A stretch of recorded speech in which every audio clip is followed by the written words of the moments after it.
Let's get ready to rumble! You can't handle the truth.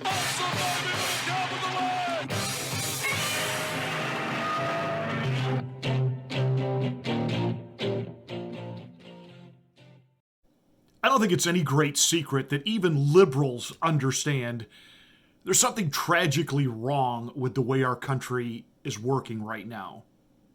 Even they understand it doesn't work, and it's not working on any level.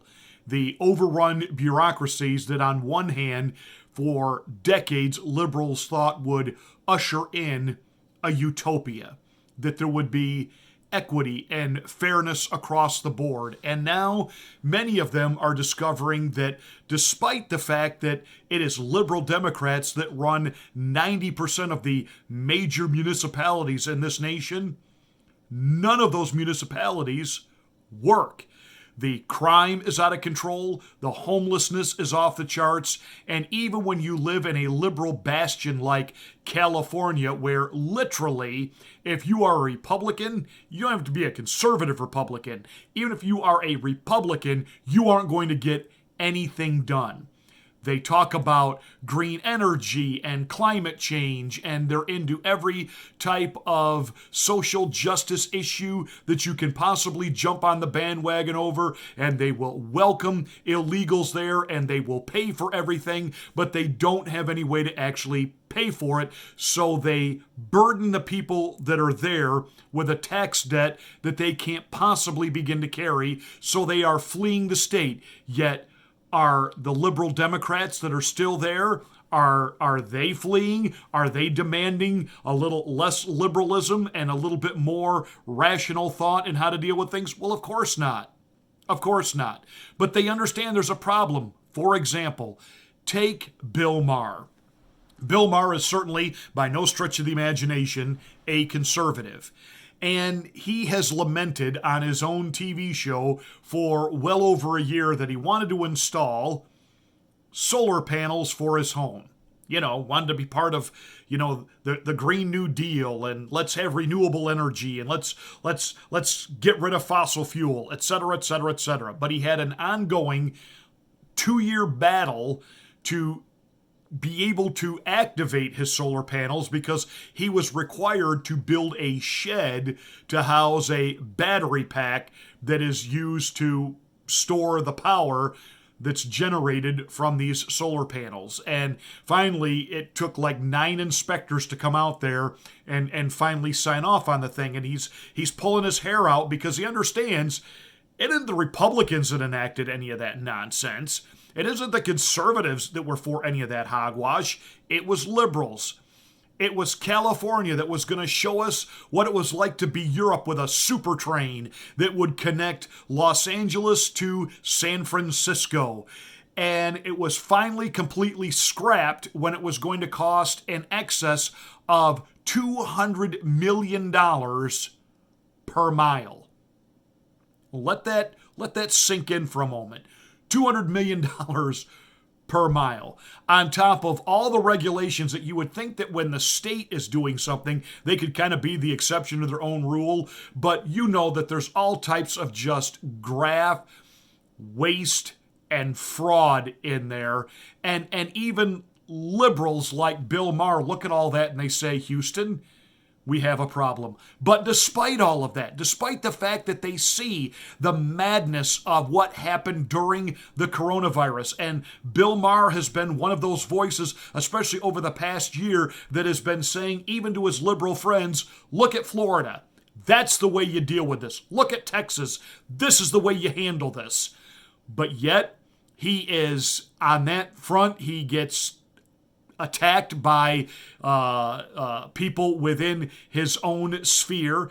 And he was right when he talks about we have this tribalism that takes place in this country. And because of the tribalism, if you are for the mask, well, then obviously you are a left-wing libloon. And if you are against the mask, and obviously you're a Trumper, you're a science denier, et cetera, et cetera. And this is how we do things. We don't do things anymore based on what's right, what's wrong. We do everything based on which team you're on. And obviously, because you're on that team, I hate you. And on all that, we agree with Bill Maher on. And he is literally going out of his mind watching people who are outside with masks on and demanding that the mandates be reinstated. And we've been talking about this ad nauseum, especially when we talk about a tool like Howard Stern, who's lamenting the fact that the mandates are going away. And the mandates are going away because, hey, this thing has evolved, progressed. It's done what viruses do.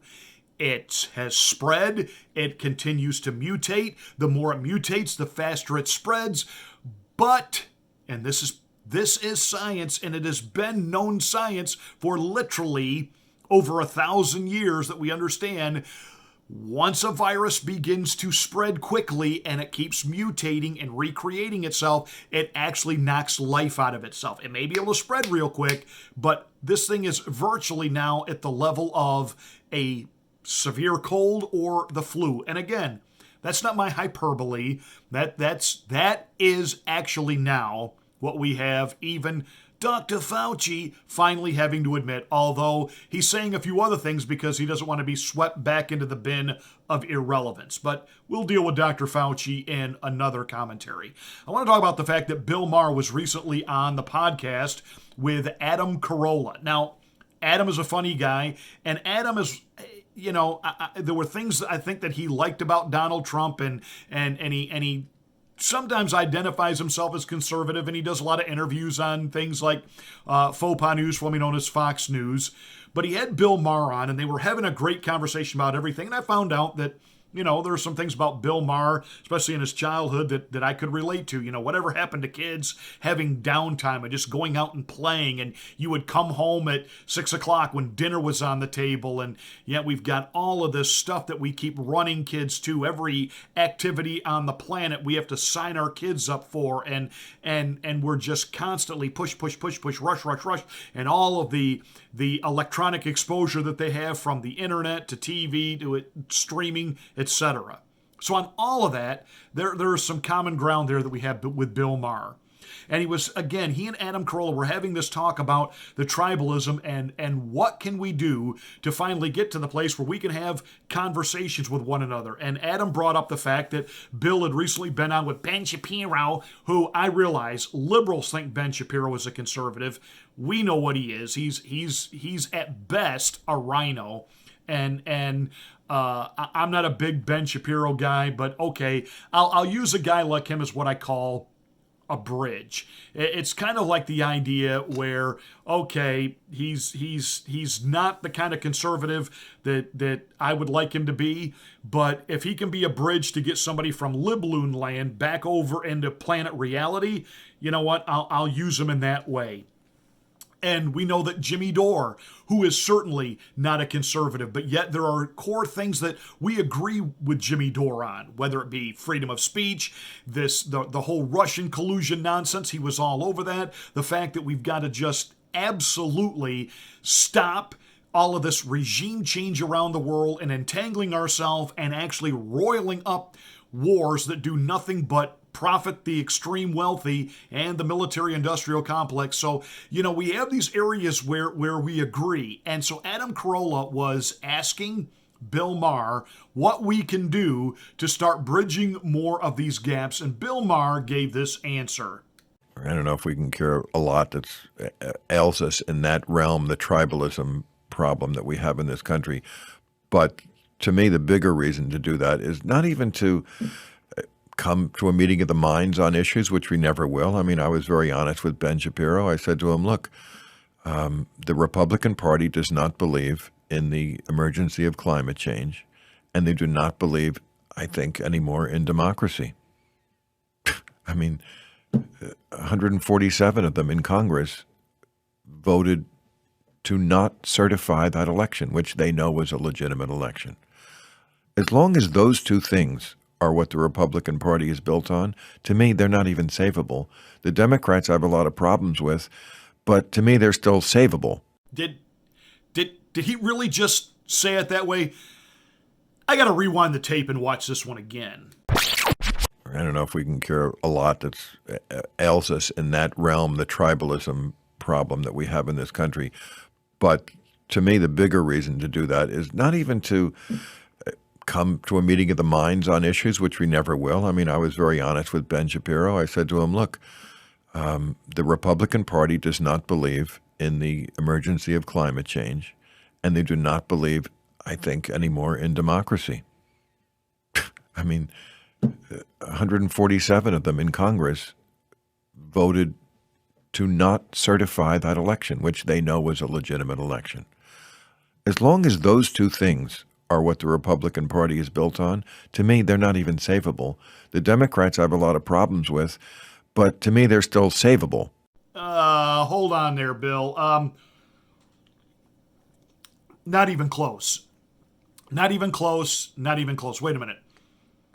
The GOP, we're the science deniers? Really? After what we just been through the past 2.5 years, we're the science deniers?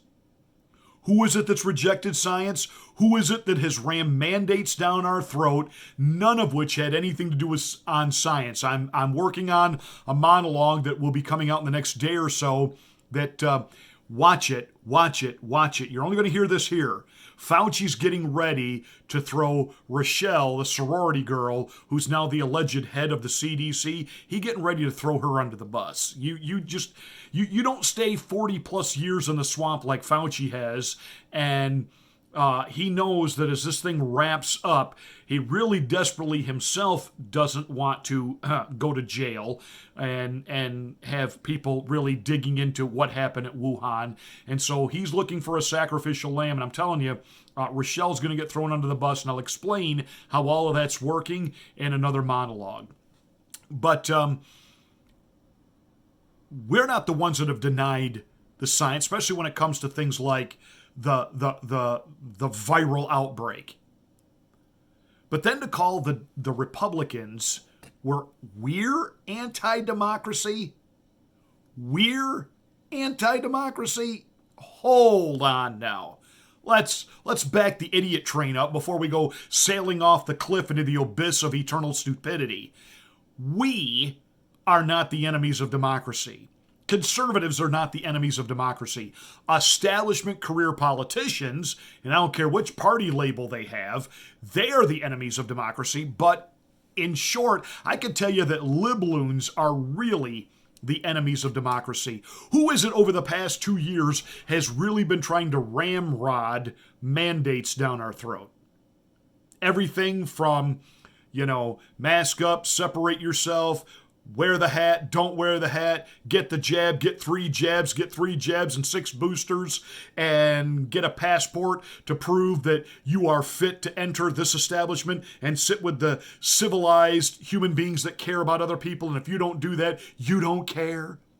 Who came up with all of that? Well, that's right. That would be liberals. Liberals who allowed their cities to basically be burned to the ground and allowed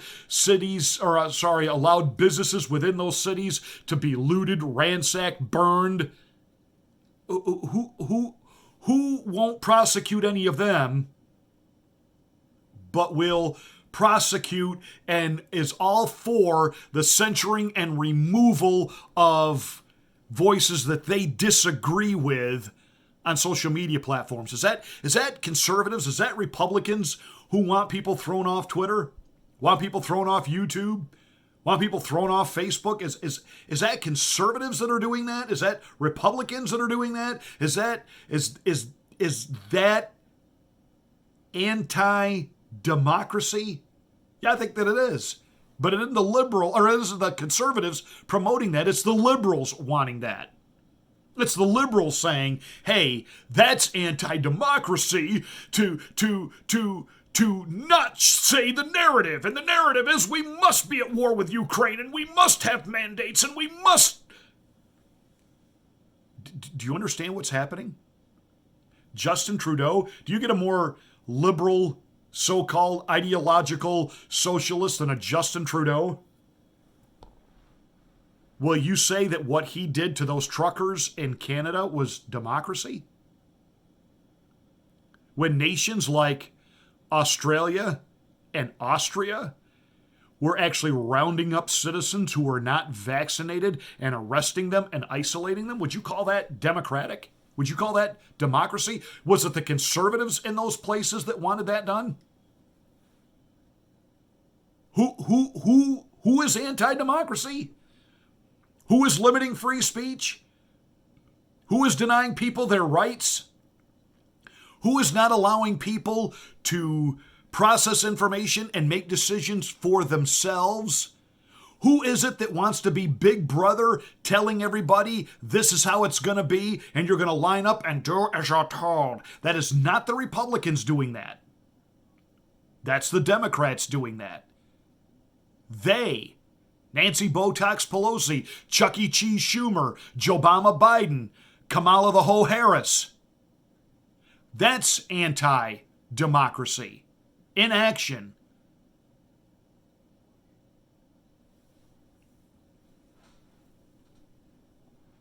I understand some of you are going to watch this and you're going to say, well, yeah, we know kind of what Bill Maher is all about. But the idea is you got a guy here who on so many levels is a pretty smart guy. And then on so many levels, he's a fool. Now, I could wax theological here, obviously, as a Christian, as a pastor, and could say, well, you know, the Bible does say the fool has said in his heart there is no God. And we understand that Bill Maher is an atheist. So on the one level, I can make the theological argument that here's a man who is so smart, and yet he is completely stupid. And a lot of that has to do with the fact that it's because he has rejected the absolute basis and foundation of truth, which of course is God. But let's leave the theological to the side and let's go strictly with the secular and the educational. Here is a man who looks at his own liberal state and say, we are overrun with a bureaucracy that is choking people. It is robbing people of jobs. It is oppressing with the taxes that we can't do anything. And that's got to stop. Duh. So why do you keep voting that back into power? You have Bill Maher, who believes still to this day in the Russian collusion narrative regarding Donald Trump. Still believes it, despite the avalanche of evidence. You have Bill Maher, who still believes that what happened on January 6th wasn't a CIA op. Even the New York Times outed it for what it was, and that's why you don't see the New York Times even clamoring anymore that anything be done regarding January 6th, because we know exactly what happened on January 6th. And you got Bill Maher saying that basically the previous presidential election was as pure as the new fallen snow. Really? Really? Because, you know, historians, even liberals acknowledge that back in 60, John F. Kennedy won the White House because there was a whole lot of cheating that went on in Illinois. And we have how many places around the country right now that are still under review? And don't say, oh, the courts have already debunked all that. No, the courts dismissed it. They didn't actually hear any of the evidence being presented. They just dismissed it for, quote, no cause. There's a whole difference there. And again, I'm not saying anything because I can't. It's YouTube. But my point is in all of this, you've got Bill Maher sitting there, and on some levels he's very funny. On some levels, I mean, when it comes to what's going on with the madness, with the virus, and what we've done to kids, et cetera, he's on it. I mean, he is on it. And then on so many other levels, he too is a tool, just reading the Democratic talking points. Conservatives, Republicans, we're the enemies of democracy. We're the ones who want censorship. We're the ones that are telling people, if you want to get the jab, get it. If you don't, but go live your life. We're the ones that are saying that. Who's not saying that? Who's saying it, get it or else? That's the enemy of democracy.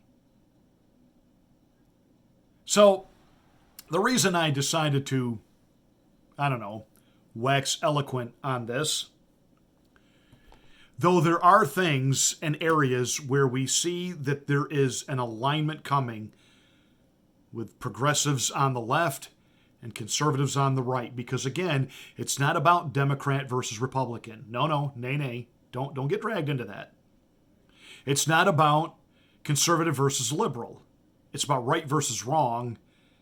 It's about them versus us. It's about the deep state, the oligarch, whatever term you want to call it, versus us. And they want us fighting. But at the same time, where we can unite on things like standing against military involvement where we don't need to be militarily involved, we have to end all of these mandates, and we need to stand together on that.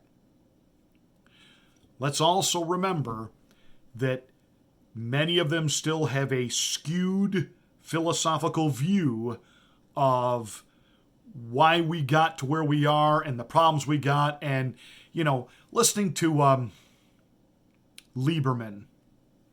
Oh, I've forgotten. Is it Joe Lieberman? He was considered one of those level-headed, kind of middle-of-the-road Democrats for years and years and years. Then he became an independent. And now even he's out there shilling for the Biden administration, talking about the reason we have high gas prices and inflation right now is because of sanctions. No, it's not. No, it's not. You've got even progressives talking about the reason we've got high gas prices right now is because the oil companies are sticking it to us. That is. Do you understand that the last month Donald Trump was in office, gas was under $2 a gallon? I literally watched a gas station I pulled into today. I pulled in, it was one price on the sign. By the time I had gotten my gas, went in, and yes, I will be honest, I'm not a coffee snob, and my son hates it, who's a barista. I buy my coffee at the gas station. I went in, got myself a cup of coffee, came out, and by the time I came out, they had changed the price of gas. It had gone up 20 cents in the 15 minutes I was on the property.